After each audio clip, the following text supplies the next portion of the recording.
नमस्कार दोस्तों, मैं मुकेश चौधरी एक बार फिर से स्वागत करता हूं आपका आपके अपने YouTube channel science with M K sir पर। तो दोस्तों, आज मैं आपके लिए लेकर आया हूं बहुत ही शानदार और महत्वपूर्ण प्रश्न कार्बन और इसके यौगिक से संबंधित। तो दोस्तों, वीडियो अच्छा लगे तो आप लाइक और शेयर कीजिएगा, और जो भी इस चैनल पर नए हैं वो चैनल को सब्सक्राइब करके बेल आइकन को ज़रूर दबा दें, ताकि अगले वीडियो का नोटिफिकेशन आप तक सबसे पहले पहुंच सके।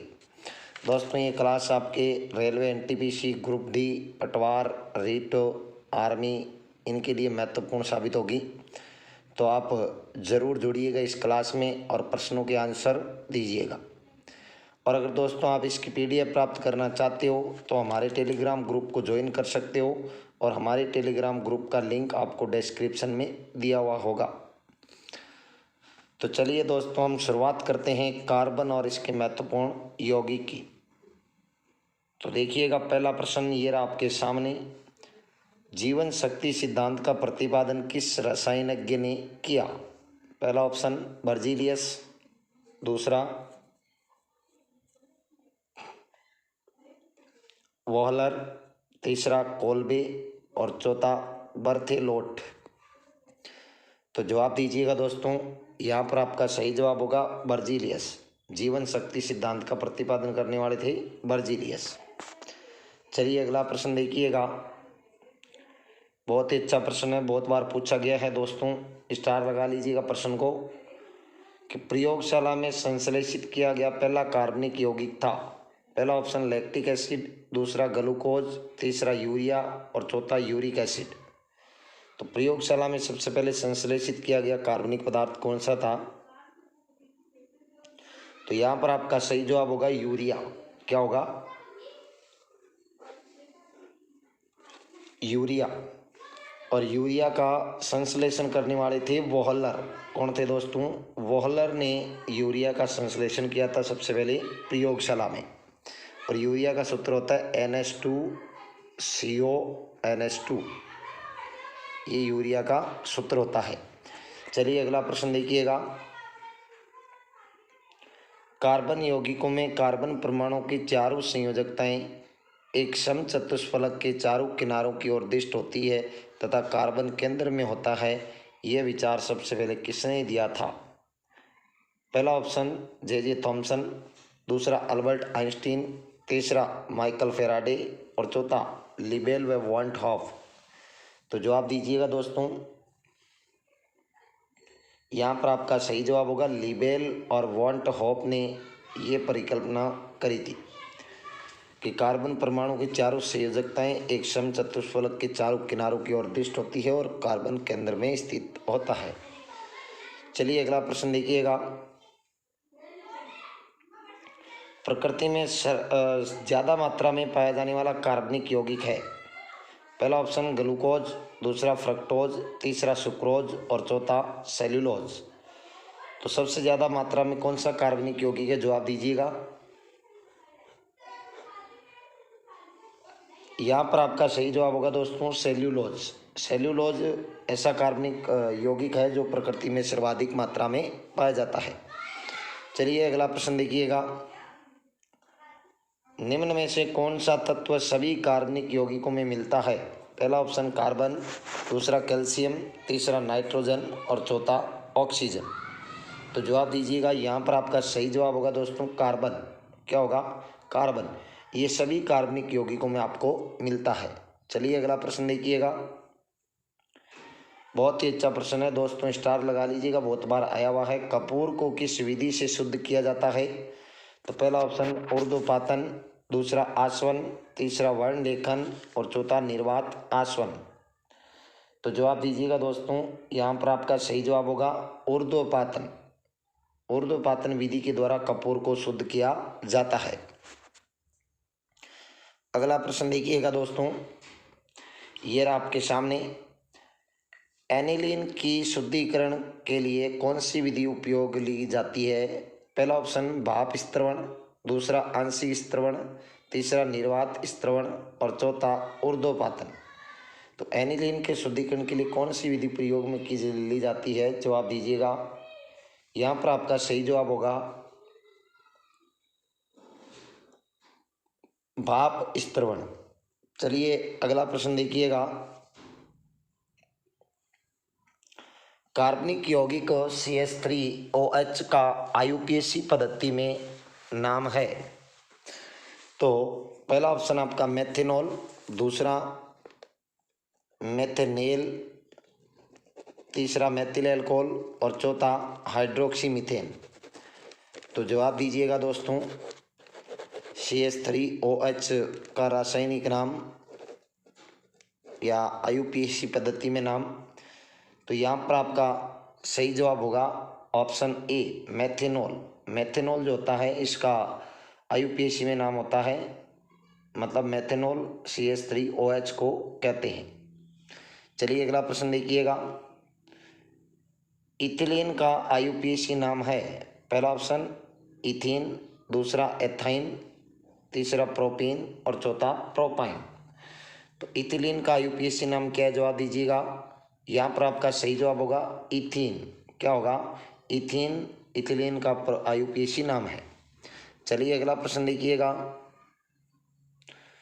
एसिटिलीन का IUPAC नाम है। पहला ऑप्शन इथीन, दूसरा इथाइन, तीसरा प्रोपाइन और चौथा ब्यूटाइन 2।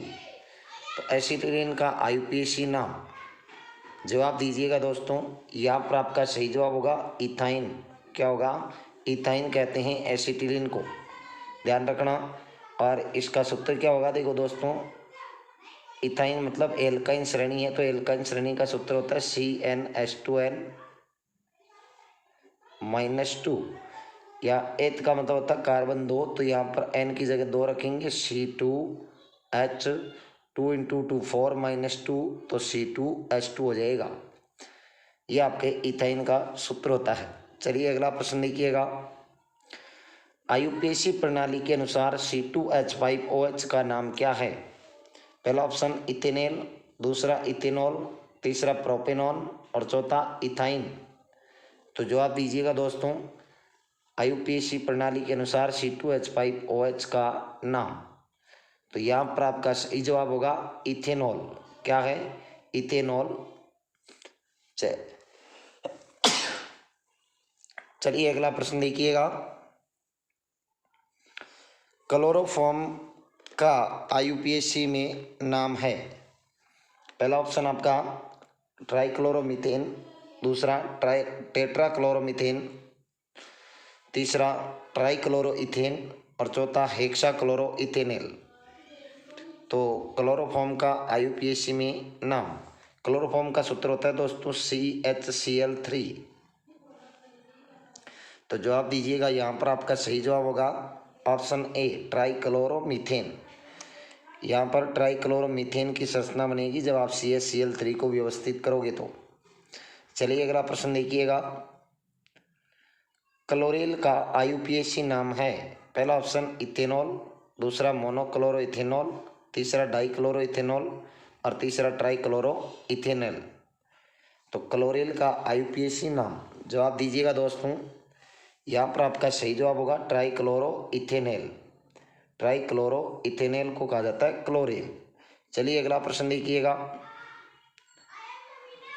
निम्न में से कौन सा कार्बनिक यौगिक है? पहला ऑप्शन जल, दूसरा सोडियम हाइड्रोक्साइड, तीसरा क्लोरोफॉर्म और चौथा अमोनियम क्लोराइड। तो कौन सा कार्बनिक यौगिक है, जवाब दीजिएगा। यहाँ पर आपका सही जवाब होगा दोस्तों क्लोरोफॉर्म। देखो जल का सूत्र होता है H2O, तो ये आपका कार्बनिक यौगिक नहीं हुआ, इसमें कार्बन नहीं आ रहा है। सोडियम क्लोराइड NaCl होता है, तो इसमें भी कार्बन नहीं आता है, सोडियम क्लोराइड आ रहा है। अमोनियम क्लोराइड, इसका सूत्र NH4Cl होता है, तो इसमें भी कार्बन नहीं आ रहा है। क्लोरोफॉर्म का सूत्र होता है CCl4, तो यहाँ पर कार्बन आ रहा है, तो ये कार्बनिक यौगिक है। चलिए अगला प्रश्न देखिएगा। फिनॉल एक रिक्त स्थान यौगिक है। पहला ऑप्शन एलिफेटिक, दूसरा एरोमेटिक, तीसरा एलिसाइक्लिक और चौथा विषम चक्रीय। तो जवाब दीजिएगा। यहाँ पर आपका सही जवाब होगा एरोमेटिक। फिनॉल कैसा यौगिक है? एरोमेटिक यौगिक है। चलिए अगला प्रश्न देखिएगा। एल्कोहल में पाया जाने वाला अभिक्रियाशील मूलक है। पहला ऑप्शन बॉन्ड O, दूसरा C डबल बॉन्ड O, तीसरा बॉन्ड CHO और चौथा बॉन्ड OH। एल्कोहल में कौन सा अभिक्रियाशील मूलक होता है? तो यहाँ पर आपका सही जवाब होगा दोस्तों ऑप्शन डी OH। एल्कोहल में होता है OH। CHO होता है एल्डिहाइड में, CO होता है कीटोन में। चलिए अगला प्रश्न देखिएगा। एल्डिहाइड में पाया जाने वाला प्रमुख अभिक्रियाशील मूलक है, अभी बताया दोस्तों आपको। पहला ऑप्शन OH, दूसरा CHO, तीसरा C डबल बॉन्ड O और चौथा COOH। तो एल्डिहाइड में पाया जाने वाला अभिक्रियाशील मूलक, तो यहाँ पर आपका सही जवाब होगा दोस्तों ऑप्शन बी CHO। एल्डिहाइड का मूलक होता है। चलिए अगला प्रश्न देखिएगा। अभी बताया था दोस्तों कीटोन में कौन सा अभिक्रियाशील मूलक होता है? पहला ऑप्शन CHO, दूसरा COOH, तीसरा C डबल बॉन्ड O और चौथा OH। तो कीटोन में कौन सा मूलक होता है, जवाब दीजिएगा। यहाँ पर आपका सही जवाब होगा C डबल बॉन्ड O। ये कीटोन का अभिक्रियाशील मूलक है CO। चलिए अगला प्रश्न देखिएगा। कार्बोक्सिलिक अम्ल में उपस्थित अभिक्रियाशील मूलक है। पहला ऑप्शन CHO, दूसरा COOH, तीसरा C डबल बॉन्ड O और चौथा COOR। तो कार्बोक्सिलिक अम्ल में कौन सा अभिक्रियाशील मूलक है, जवाब दीजिएगा। यहाँ पर आपका सही जवाब होगा ऑप्शन बी COOH। चलिए अगला प्रश्न देखिएगा। कार्बनिक यौगिक को रासायनिक गुण प्रदान करने वाला समूह कहलाता है। पहला ऑप्शन क्रियाशील समूह, दूसरा क्रियात्मक समूह, तीसरा उदासीन समूह और चौथा निष्क्रिय समूह। तो जवाब दीजिएगा दोस्तों। यहाँ पर आपका सही जवाब होगा क्रियाशील समूह। कौन सा समूह? क्रियाशील समूह। चलिए अगला प्रश्न देखिएगा। सजातीय श्रेणी का कोई भी सदस्य अपने से अगले तथा पिछले सदस्य के अणुसूत्र से कितना अंतर दिखलाता है? पहला ऑप्शन CH2, दूसरा CH4, तीसरा C2H4 और चौथा C2H6। तो सजातीय श्रेणी का कोई भी सदस्य अपने से अगले तथा पिछले सदस्य का अणुसूत्र में कितना अंतर दिखलाता है? तो यहाँ पर आपका सही जवाब होगा CH2। कितना अंतर दिखाता है? CH2 का अंतर दिखाता है। चलिए अगला प्रश्न देखिएगा। निम्न में से कौन समजात है? पहला ऑप्शन CH4 एवं C2H4, दूसरा C2H2 C6H6, तीसरा C2H5OH व CH3OCH3 और चौथा CH4 एवं C2H6। तो कौन सा समजात है? समजात वो होगा जिसमें CH2 का अंतर होगा। तो जवाब दीजिएगा दोस्तों। यहाँ पर आपका सही जवाब होगा ऑप्शन डी CH4 और C2H6। इन दोनों में CH2 का अंतर है। चलिए अगला प्रश्न देखिएगा। मिथाइल एल्कोहल का समजात है। मिथाइल एल्कोहल मतलब CH3OH। इसका समजात कौन होता है? पहला ऑप्शन इथाइल एल्कोहल, दूसरा नॉर्मल प्रोपाइल एल्कोहल, तीसरा आइसोप्रोपाइल एल्कोहल और चौथा फॉर्मेल्डिहाइड। तो मिथाइल एल्कोहल का समजात होता है आपका इथाइल एल्कोहल मतलब C2H5OH। ये आपका इसका समजात कहलाएगा। चलिए अगला प्रश्न देखिएगा। समजातीय श्रेणी के संबंध में कौन सा कथन सही नहीं है? पहला ऑप्शन किसी सजातीय श्रेणी के सभी सदस्यों को एक ही सामान्य सूत्र द्वारा व्यक्त किया जा सकता है। दूसरा, समजातीय श्रेणी का कोई भी सदस्य अपने से अगले तथा पिछले सदस्य के अणुसूत्र से CH2 का अंतर दिखाता है। तीसरा, किसी समजातीय श्रेणी के सभी सदस्य समान रासायनिक गुण प्रदर्शित करते हैं। और चौथा, एक सजातीय श्रेणी के सदस्यों के भौतिक गुणों में क्रमिक परिवर्तन नहीं होता है। तो जवाब दीजिएगा। यहाँ पर आपका सही जवाब होगा ऑप्शन डी, एक सजातीय श्रेणी के सदस्यों के भौतिक गुणों में क्रमिक परिवर्तन नहीं होता है। यह आपके सजातीय श्रेणी के संबंध में गलत कथन है। चलिए अगला प्रश्न देखिएगा। बहुत ही अच्छा प्रश्न है दोस्तों, स्टार लगा लीजिएगा। और क्लास आपको अच्छी लग रही है तो शेयर कीजिएगा। संतृप्त हाइड्रोकार्बन का सामान्य सूत्र है।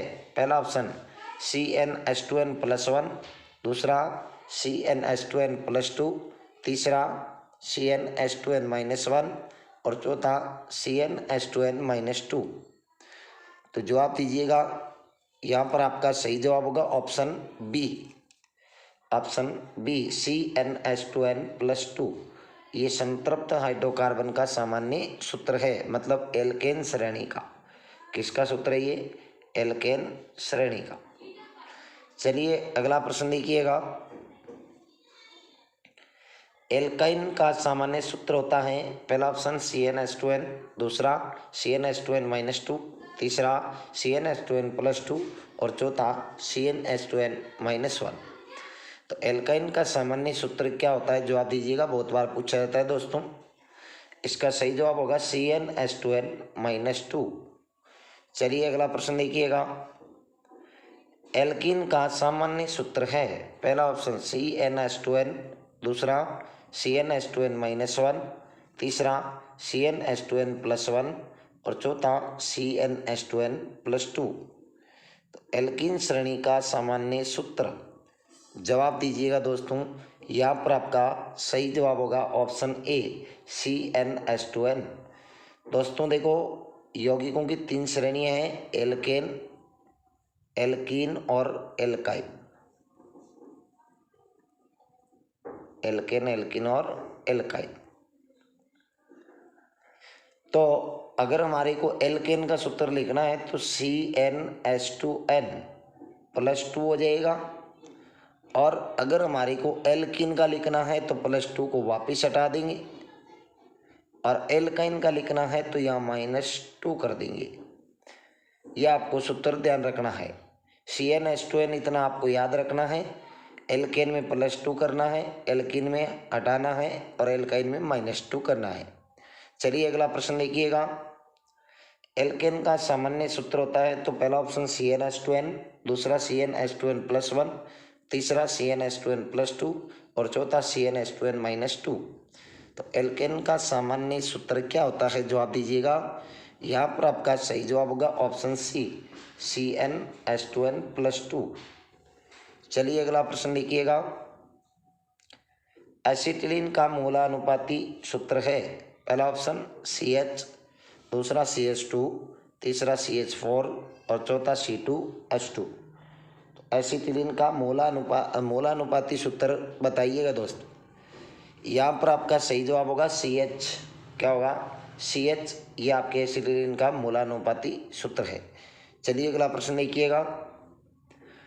निम्न में से किन 2 कार्बन यौगिकों के मूलानुपाती सूत्र समान होते हैं? पहला ऑप्शन इथिलीन और एसिटिलीन, दूसरा मीथेन और इथेन, तीसरा प्रोपेन और ब्यूटेन और चौथा एसिटिलीन और बेंजीन। तो जवाब दीजिएगा, कौन से 2 कार्बनिक यौगिकों का मूलानुपाती सूत्र समान होता है? तो यहाँ पर आपका सही जवाब होगा एसिटिलीन और बेंजीन। चलिए अगला प्रश्न देखिएगा। बेंजीन और एसिटिलीन के, पहला ऑप्शन अणुसूत्र और मूलानुपाती सूत्र एक ही होते हैं, दूसरा अणुसूत्र भिन्न लेकिन मूलानुपाती सूत्र समान होते हैं, तीसरा अणुसूत्र समान लेकिन मूलानुपाती सूत्र भिन्न होते हैं और चौथा कोई भी सही नहीं है। तो जवाब दीजिएगा। यहाँ पर आपका सही जवाब होगा ऑप्शन बी, अणुसूत्र भिन्न लेकिन मूलानुपाती सूत्र समान होते हैं। चलिए अगला प्रश्न देखिएगा। किसी यौगिक का मूलानुपाती सूत्र CH2O अणुभार 60 है, इस यौगिक का अणुसूत्र क्या होगा? पहला ऑप्शन C2H4O, दूसरा C2H4O2, तीसरा CH2O और चौथा CH4O2। तो जवाब दीजिएगा। यहाँ पर आपका सही जवाब होगा ऑप्शन बी C2H4O2। चलिए अगला प्रश्न देखिएगा। बहुत ही अच्छा प्रश्न, बहुत बार आया हुआ, स्टार लगा लीजिएगा। किसी ठोस पदार्थ को बिना द्रव में बदले सीधे वाष्प अवस्था में परिवर्तन होने को क्या कहते हैं? पहला ऑप्शन आसवन, दूसरा कवथन, तीसरा ऊर्ध्वपातन और चौथा संघनन। तो जवाब दीजिएगा दोस्तों। ठोस से सीधा द्रव अवस्था में गैस अवस्था में बदलने की प्रक्रिया को क्या कहते हैं? तो यहाँ पर आपका सही जवाब होगा ऊर्ध्वपातन। क्या होगा? ऊर्ध्वपातन। चलिए अगला प्रश्न देखिएगा। कार्बनिक यौगिकों के सूक्ष्म जीवों द्वारा धीरे धीरे अपघटित होने की क्रिया को क्या कहते हैं? पहला ऑप्शन क्लोरीनीकरण, दूसरा बहुलीकरण, तीसरा पाश्चुरीकरण और चौथा किण्वन। सूक्ष्म जीवों द्वारा धीरे धीरे अपघटित होने वाली क्रिया को क्या कहते हैं? तो यहां पर आपका सही जवाब होगा ऑप्शन डी किण्वन। चलिए अगला प्रश्न देखिएगा। कम वाष्पशील उच्च क्वथनांक वाले जटिल उच्च हाइड्रोकार्बनों का ताप द्वारा कम क्वथनांक वाले सरल हाइड्रोकार्बनों में बदलने की क्रिया को क्या कहते हैं? पहला ऑप्शन बहुलीकरण, दूसरा संघनन, तीसरा भंजन और चौथा किण्वन। तो जवाब दीजिएगा। यहाँ पर आपका सही जवाब होगा भंजन। क्या होगा? भंजन। चलिए अगला प्रश्न देखिएगा। ठोस कपूर से वाष्प बनने की क्रिया को क्या कहते हैं? पहला ऑप्शन वाष्पीकरण, दूसरा हिमीकरण, तीसरा पिघलना और चौथा ऊर्ध्वपातन। तो जवाब दीजिएगा। यहाँ पर आपका सही जवाब होगा ऊर्ध्वपातन। क्या होगा? ऊर्ध्वपातन। चलिए अगला प्रश्न देखिएगा। दूध को दही में खट्टा करना एक उदाहरण है। तो पहला ऑप्शन साबुनीकरण, दूसरा पोयन, तीसरा किण्वन और चौथा एस्टरीकरण। दूध को दही में खट्टा करना किसका उदाहरण है? तो यहाँ पर आपका सही जवाब होगा ऑप्शन सी किण्वन। किसका उदाहरण है? किण्वन का। चलिए अगला प्रश्न देखिएगा। किण्वन का उदाहरण है दूध का खट्टा होना, दूसरा गीले आटे का खट्टा होना, तीसरा गन्ने के रस से शराब का बनना और चौथा उपरोक्त सभी। तो यहाँ पर आपका सही जवाब होगा उपरोक्त सभी। ये सभी किण्वन की घटना के उदाहरण है। चलिए अगला प्रश्न देखिएगा। बहुलीकरण के संदर्भ में कौन कथन असत्य है? पहला ऑप्शन ये एक उत्क्रमणीय अभिक्रिया है, दूसरा इसमें भिन्न भिन्न प्रकार के अणु परस्पर संयोग करते हैं, तीसरा बहुलक यौगिक का अणुभार आरंभिक यौगिक के अणुभार का पूर्ण गुणक होता है और चौथा इसमें कार्बन परमाणु नया बंध नहीं बनाते हैं। तो बहुलीकरण के संबंध में कौन सा कथन असत्य है? जवाब दीजिएगा। यहाँ पर आपका सही जवाब होगा इसमें भिन्न भिन्न प्रकार के अणु परस्पर संयोग करते हैं। चलिए अगला प्रश्न देखिएगा, लास्ट प्रश्न। बहुलीकरण का उदाहरण है।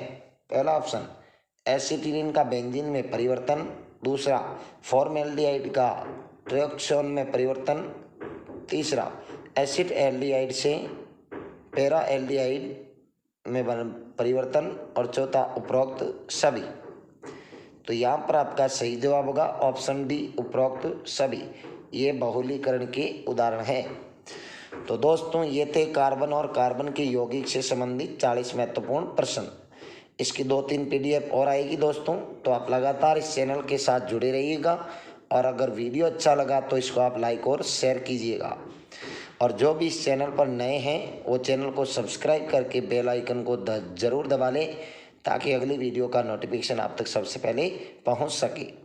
तो दोस्तों फिर मिलते हैं अगली क्लास में जल्द ही। तब तक के लिए जय हिंद, नमस्कार।